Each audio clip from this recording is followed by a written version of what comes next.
Hello, and welcome to my YouTube channel.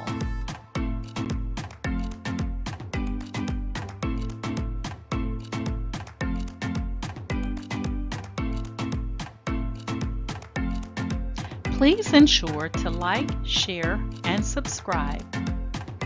And also click the bell notification in the top right-hand corner to be made aware anytime I upload tutorials or videos to YouTube. All right, let's craft together.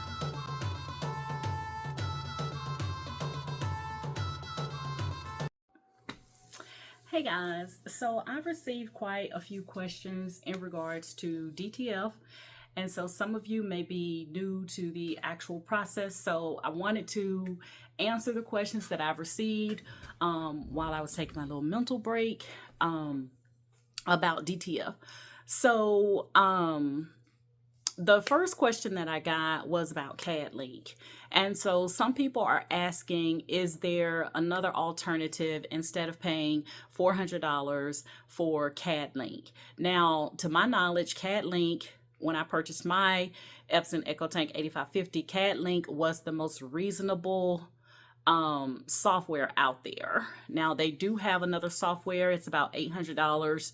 So to me, half of that was a better deal. So CAD link is the only software that I know that you can use that's going to be more cost efficient. Okay. Can you use your Epson EcoTank 8550 to do DTF without purchasing the software? Absolutely not.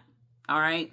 You have to have the RIP software, CAD link, or the higher alternative out there. You have to have one of those because that's what you use to bring your image in.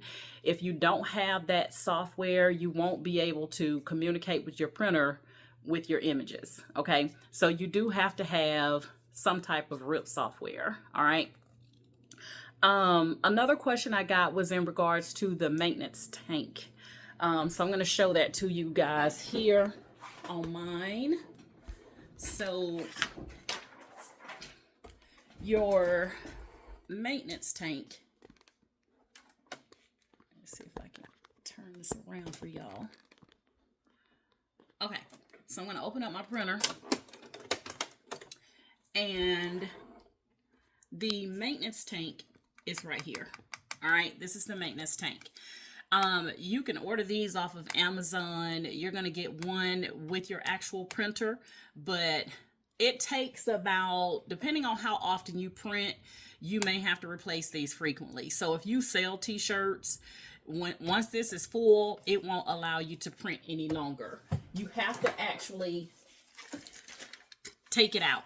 All right, so this is one that I've had that I've taken out. I've taken off the top, the lid, because I'm going to get ready to do an external tank. So I've taken off the lid, and I've taken the ink that was in here, and I've disposed of it. Okay, so I cleaned this out because I'm going to do an external tank. Now, when you take these out, guys, if you purchase the external tanks, or if you purchase these maintenance replacements on Amazon, maintenance box replacements on Amazon, you do have to have a chip resetter. So on the side of your maintenance box, you have this little chip right here. Okay, so you have to reset this in order for your printer to print again. All right, so you do have on Amazon where you can get a chip resetter. That's what this is. And you basically have your little prongs right here, and you would line your prongs up, and it's gonna show red until you see green. And when you see green, I think it's green or blue, then you'll know that you can reset it. Now mine isn't going to change colors from red because I don't have anything in here. Okay, so there's nothing to reset. But if I had a new tank or a maintenance box, then I would use this, line it up, and it would go from red to, I think it's green, to let you know that the chip has been reset. And then you would just simply put the tank back into your box here. I'm not going to open this up because I don't want to you know, cause myself any problems. But that is the chip resetter. I'll put a link to this for Amazon in the description of this video tutorial. I'll also put the boxes that I've ordered off of Amazon. They come to a set, so I'll put the link for these in there as well. All right, now I don't I'm a content creator. I don't really sell t-shirts and stuff like that, so I don't print every day. Okay, so my maintenance tank may last a little bit longer than those who sell t-shirts. All right, so for me, I would say it might last for about 2.5 months for me, based on the way I print. But I do use, or I do print a lot of 13 by 19s, so I'm using a lot of ink for those 13 by 19s. I very seldom do 8.5 by 11 or 8 by 14 or anything smaller than 13 by 19. Okay, so that's why I'm having to replace mine within that 2 to 2.5 mark time frame, because I do large prints. Okay, so that's the maintenance box. Now the external waste tank, guys, I'm thinking about starting one here. You can see that I purchased this big. It's kind of like if you were gonna, hold on, I'm gonna get it for you guys. All right, I purchased this at Walmart. All right, because when I do get ready to do my external system, external waste tank, I don't want to have to keep dumping this out every other day by having a smaller one. So this will allow me to dump it as often as I like, and it's pretty big. It says on the front that this is a 5-gallon. This is 5 gallons. It was like $15 at Walmart, and you can see I just took a knife, and I just took the sharp end of the knife and just went in a circle, and that's how I got my hole. So you can see that I've already placed my hole in here, and I'm getting it ready to do my external waste system. The only issue that I have, the reason I haven't done it yet, but when I do, I will show you guys the process. But I have to find the right connection that will go from here to my printer. Okay, so I have these that came with the set, but they're all too big. Okay, and I don't want to cut this because I don't want the ink to be compromised and the ink start coming out. So I want it to fit tightly. All right, so I'm gonna have to get one of these little connectors. Hold on, y'all. Sorry about that, I had to sneeze. But I'm gonna have to get one of these connectors. Now it fits fine into my tubing, but I need to make sure that it fits into that hole that's gonna go into my printer. And this one is too big. All right, so I'm gonna have to find the right size. I'm gonna have to go a little bit smaller, but when I get the right size, and for the tubing, I'll link it, guys, so anybody that's interested in doing an external waste system. And what that does, guys, is it keeps you from having to buy these. All right, because as long as you have room in here for the ink to run, then you don't have to worry about not being able to print because your tank is full. This will become your tank, okay? Or whatever you choose to use, that will become your tank. And trust me, it will take a long time to fill this baby up, okay? So I won't have to buy these maintenance boxes any longer. I'm trying to tighten this back up before I drop it.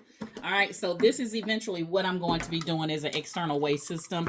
I just need to get the right tubing and the right connector that will fit, you know, into my printer.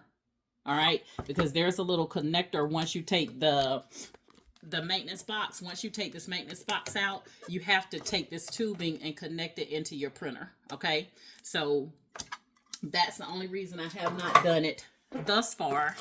But you'll still need you'll still need the box. You'll still need this box, so you won't take this out and no longer use the box. So you'll just take this and connect it to your maintenance box, but the ink won't be going into the maintenance box. It'll be going into this tubing. Okay, all right, so that's the external waste system. But yeah, that's the direction that I'm going in, so that I don't have to purchase these maintenance tanks or boxes or whatever, purchase them anymore, and have to worry about continuing to reset them all the time. The other thing, guys, is This is the film that I use. This is the 13 by 19. And you always want to make sure when you're doing DTF that you're printing on the matte side. The shiny side, the ink will just slide off. It will just run off. So if you ever print DTF and your ink is not sticking, it's because you've printed on the glossy side, all right? I always just hold mine up to the light, and if I can see a shine, then I know that that's the shiny side. So it's not hard to tell. This is the shiny side, and this is the matte side. All right, so this would be the side that I would print on. I'm trying to think if I had any other questions. I get a lot of questions about my settings. People saying that they're not able to print, or that their prints have smears or whatever. Whenever I had smears or anything like that, it was because my maintenance tank was about full. That's pretty much the only issue I've had, is where my maintenance tank was about full, and so I had more smears than I normally would. Okay. You always want to make sure with your Epson, so you can see here that your tray that holds your print, when it comes out, it has this dip in there, and if you don't put something here, when your film comes out, it's going to hit that dip, and that's going to smear your ink. Okay, so I just took an Amazon box and cut it. I think this is about a 12 by 17 or something like that. It's a little bit shorter than my 19, but I think it's about 17 inches long. Okay, so you guys can see there compared to the 13 by 19. So I think it's like a 12 by 17, something like that. And you just take it and you just put it inside and just push it until it can't go any further. Now, you don't have to push hard or anything like that, because it'll automatically stop on its own, and that's when I just let go. All right. If you put it in and it's not far back enough, like you can see it stop here, I can't push it any further.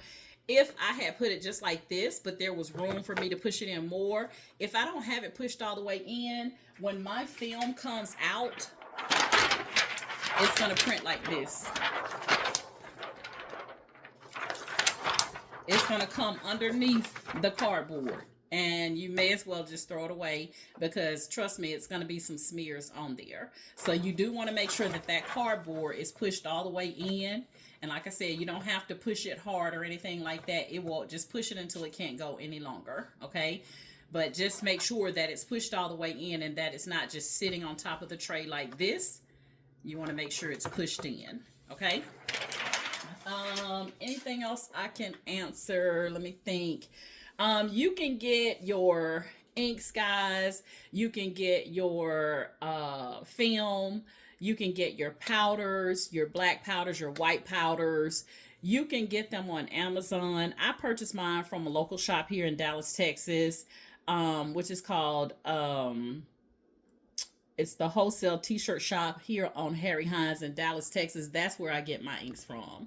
So when I bought my printer over 5 months ago, I first went in and I bought these little, they sell these for like $5 and something. So I bought these first, the little small size refillable ones. They were about this size, but this is the actual one that came with the printer. So they had the refillables in about this size that were like $5 and some change. And I just wanted to see if the ink was good before I invested more money. So I then went and purchased the bigger bottles. So I have the bigger bottles in each color. And with your Echo Tank, your Epson Echo Tank, you're going to have two areas here for your white ink. This is what allows you to be able to print on any color, any garment, okay, is your white ink. When you do sublimation, you don't have white ink, so that's why you're stuck to doing polyester or putting some type of vinyl or some white something behind your images if you want to print with if you want to be able to have white to print out on a dark color. Okay, so I don't have to do that any longer because I just do DTF instead. So you can see with my shirt that I did for you guys yesterday, you can see that I put this on a black t-shirt, and I only changed the colors and did this white outline because I was putting it on a black shirt, and I didn't want my black from my people here to be compromised. So that's why I put the white around the image, but I could have did this on a black shirt without the white outline if I wanted to, but I wanted them to stand out more. Okay, so hopefully that makes sense, and y'all don't pay no attention to my leggings because I had to go for my walk today. So anywho, that's that. So but you have two compartments here for your white, the BK and the PB. This is where you're going to put your white ink. Okay, and when you're putting your ink in, like I have room now to put ink in, so I just take my ink, shake it up. You always want to shake it up with the top on. Do not shake it up with the top off. Okay, so shake it up with the top on, and then let's see, this is BK, so you want to match BK to BK. Okay, and it fits on there perfectly, and it's now filling up that cartridge. Okay, and it'll fill it up until it gets to the line, and then it won't take any more ink. All right, you don't have to worry about if you match it up correctly, because if you're not using the correct bottle per the correct tank, it's not gonna fit. These are made to fit only if it's the appropriate bottle for that particular color. Okay, so you see how easy that fit on there. Now if I take it and I try to put the white, because this is white and this second one is white, if I try to put this on, it's not gonna fit. That's an indication that I don't have the right bottle. Okay, so when I take this bottle and put it away, I grab my other white bottle, because you're going to get two whites with your Epson Eco Tank 8550. So I'm going to take this one and shake it up, and you see this one says PB. Then I'm going to take this one, and you'll see that it's going to fit on there nicely, just like that. So you can't go wrong with which container goes where. Okay, if it's not a match, it's not going to fit on there, and that's an indication that you don't have the right bottle. Okay, so even though they're both white, one is for the BK, which is the black, but instead of putting black here, we put white. And the PB, this would normally this is to allow you to have your two white, and then we put our black in the one that says GY, which is for the gray. Okay, so instead of having gray in here, we put our black in that very last container. All right, so that's it for filling up those two tanks, and you'll be able to see the little line to let you know if you need to fill up your tanks. And then once you fill them, you just close it, and your printer knows that you put ink in there. So you're going to get right here, you're just going to click on proceed, and it's going to say refill, proceed, and then you're going to indicate which cartridges you filled up. So I did the BK and the PB, and then I'm going to hit proceed. It says, is the ink PB and PK filled up to the upper line? Yes. And it says the ink level has been set. So it's now registering that I just put ink and filled these first two cartridges up with ink. Okay, so it registers that. So we can close that.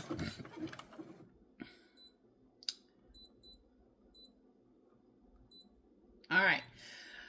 The other thing, guys, that I said in my last video was I went on vacation. I left out on a Wednesday. I came back on that Monday, and there was no one here because I live alone. So there was no one here to do the daily maintenance on my printer. So what I did is I went in and I did a print head cleaning twice on my printer, and then I just printed. Even though it kept showing that the white wasn't printing, I just tested it out to see if it was really printing or not. So I went ahead and did a print, and it printed out. Okay, so I only had to do 2 print head cleanings, and then my printer printed fine without any extra anything because I wasn't doing daily maintenance. Okay, so that's that. I'm trying to think of anything else I can tell you guys that'll help you for those that are getting started out with DTF, or questions that I've received in regards to DTF.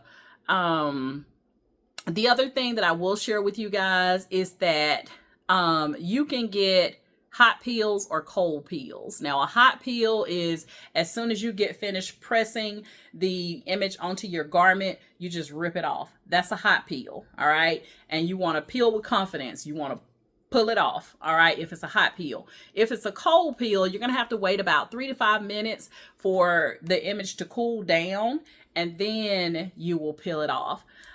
It just depends on whatever your preference is. If you're somebody that's selling t-shirts or selling garments, you probably want to do a hot peel because your time's of the essence. So you don't want to have to wait 3 to 5 minutes after every one. Now you can get what they call like a cold block or something like that, and put it over the garment so you can decrease that time from 3 to 5 minutes to a shorter time frame, so that you can peel it off quicker.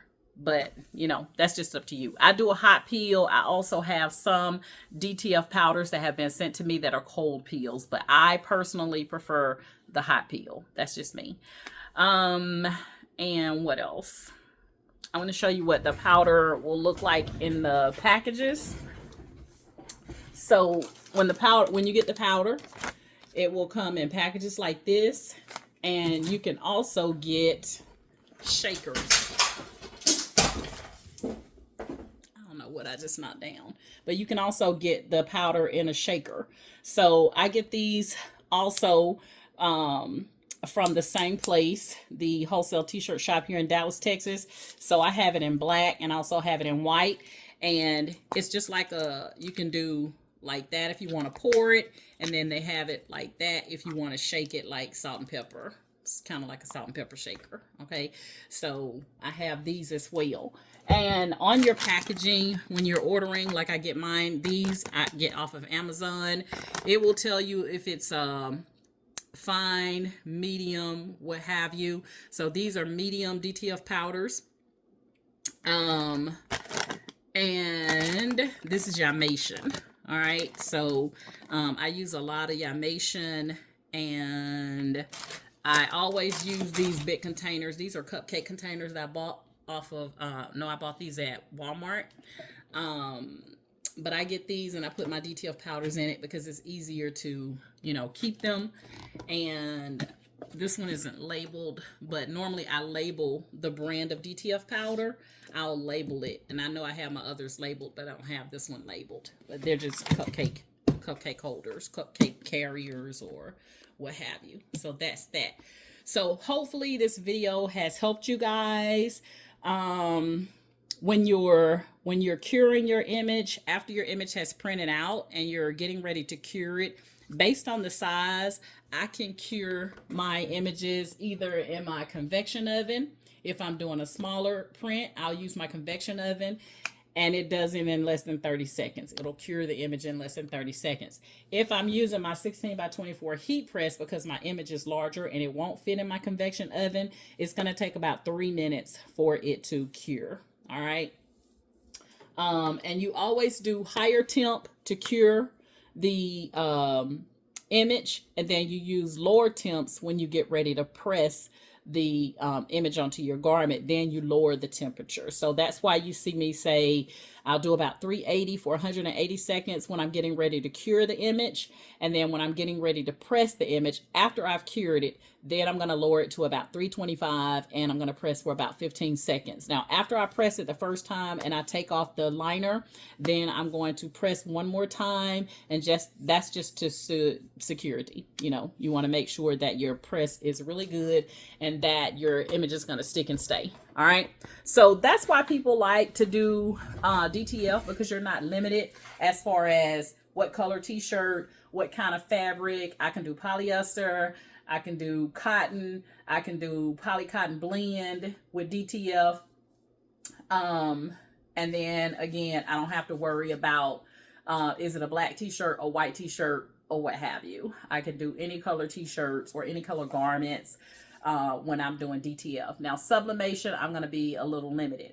And one of the things I thought about is that I've been doing content now for crafters for some years, over 10 years that I've had my channel. And so I'm going to circle back and start covering some of the things that I covered in my earlier days for those of you that are new and starting out.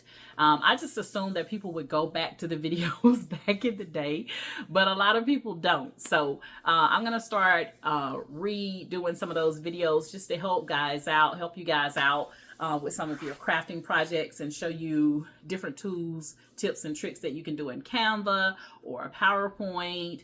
And yeah, that's what I'm gonna be doing now that I've taken that mental break, y'all. All right. But yeah, the only other thing, you guys have seen me do daily maintenance. I have a video on my YouTube channel on how to do the daily maintenance. You do want to do your daily maintenance. Since I have not done mine today, I guess I'll just go ahead and show you. So we'll have an all-inclusive video here. But when I do my daily maintenance, I just take out my tray. And I bought this from the $1.25 tree. This construction paper. And it's actually too big. It's 9 inches by 12. So I cut it down to 8.5 by 11. But you can use one sheet of this 4 times. Okay. So it's going to last you a long time. And it's going to allow you to be able to see your colors. So when you do your print head cleanings, it's kind of hard for you guys to see on here. But this pink, I can see my white ink is printing out. Now, this one doesn't show the white. So this is one of the ones when I came back from vacation and I printed and the white wasn't showing. But I did 2 print head cleanings and then I just went ahead and printed. But this was after I did a print. I could then see the white. So it may be hard for you guys to see it on this pink, but I can see the white ink here. All right. So all you do when you're doing your daily maintenance is you're going to take and you're going to place a piece of paper. I just put the construction paper that I've already cut down. You can see that I've already printed on this twice. So this will be my 3rd time using this same sheet of construction paper. So we're just going to put that in there like that. And we're going to close it up. All right. So I don't lift my printer completely. I just lift the front of it just like this because I'm a girl. Okay. And I just shake it.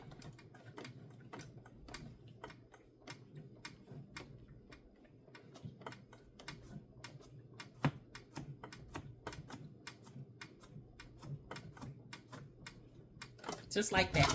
I shake it, and then I'm going to click on the house here, and I'm going to come over to maintenance, and I'm going to select print head cleaning, start, and then it's going to do a print head cleaning. Now, once it gets ready to print out, it will automatically open up the printer for me, and the output tray will come out, and then you'll see the print here in just a moment. And this takes, guys, maybe 2 minutes max, less than 3 minutes, it's done. And that's all you do for daily maintenance. And like I said, I was on vacation and nobody was doing daily maintenance on my printer. And you guys can see that I'm still able to print just fine. Okay, so I'm going to show you here. The printer is going to open up on its own. So it does not take long to do your daily maintenance. You don't have to pick it up and hold a whole printer up like this and shake it. I just lift up the top part of it and then just get to shaking. And I shake it for about 20-25 seconds and I'm done with the shaking. And then I just do the print head cleaning.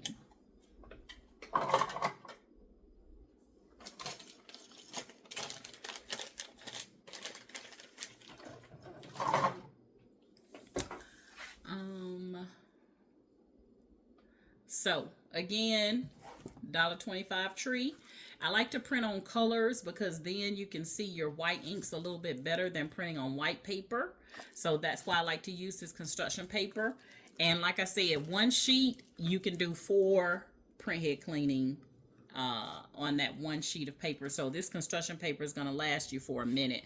The only obstacle or con is you have to cut this down to 8.5 by 11 because it's too big for your output tray. Down here where I have it set for 8.5 by 11, this is 9 by 12. All right, it's going to get ready to print here, and it tells you here on your little display, so you can see how it opened up on its own.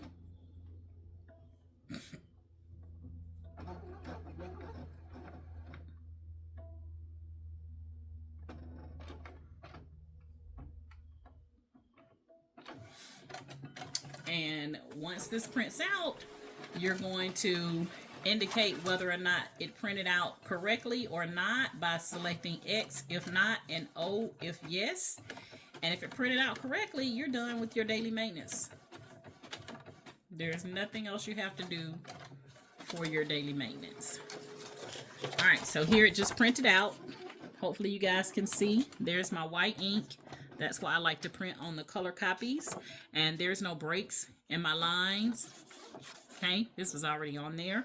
And so I'm going to have an option to choose X if I have an unsuccessful print, or O if it's successful. So I'm going to hit O, and that's it. Just click back on the little house, and now I'm ready to do my next print. Of course, you want to make sure that you put your cardboard back in and just push it until it stops. Okay, again, don't have to force it in, just push it in until it stops and you're good to go. Do not forget to put that cardboard in to replace your output tray. If you forget, you're going to have a smear on your image, and you can't recover from that. Okay, so you'll just have to print again, and you don't want to have to do that. So just make sure every day when you get finished doing your daily maintenance that you put your cardboard back inside of your where your output tray is. All right, so yeah, that's it, guys.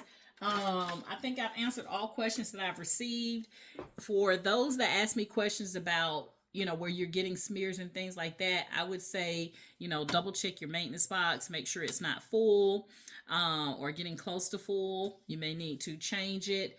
And also check your settings to make sure everything is correct in your settings. I have my video tutorial on when I set this up, and I walk you through every single solitary thing you need to know about how to set this printer up and change it over from an inkjet printer to a DTF printer. Okay, I purchased my printer off of Amazon, and it was around, I think it was like $600 or $800. I don't remember, somewhere around there for this particular printer, and I absolutely love it. All right, so that's why you guys haven't been seeing me do a lot of sublimation and stuff like that. There's really no need, okay, because I can do everything I need to as far as garments are concerned with my DTF printer now, and I'm not limited to polyester or polycotton blend or having to use vinyl because I want to print on a dark color. Okay, so this is my solution or answer to those issues that, you know, you have with doing sublimation. But I still love sublimation, don't get me wrong. All right, and I still have my Epson EcoTank 7720 or my Epson Workforce 7720. I get them confused. But anywho, I now have 3 printers in step 2. All right, so hopefully I answered you guys' questions, all the questions that I've received while I was out in regards to DTF. I don't want anyone to feel like I was, you know, avoiding their questions or didn't want to help them. I'm always here to help. I just needed to take some time for Doris. All right, guys, that's it. That's my story. I'm sticking to it. If you have any other questions, comments, concerns, then put them in the comments and I will respond to try to help you as best I can. I absolutely love my DTF printer, and if you end up getting one, I think you'll love it too. All right, guys, that's my story. I'm sticking to it. You guys know my motto is each one reach one so that each one can teach one, and you guys have an amazing day. Bye.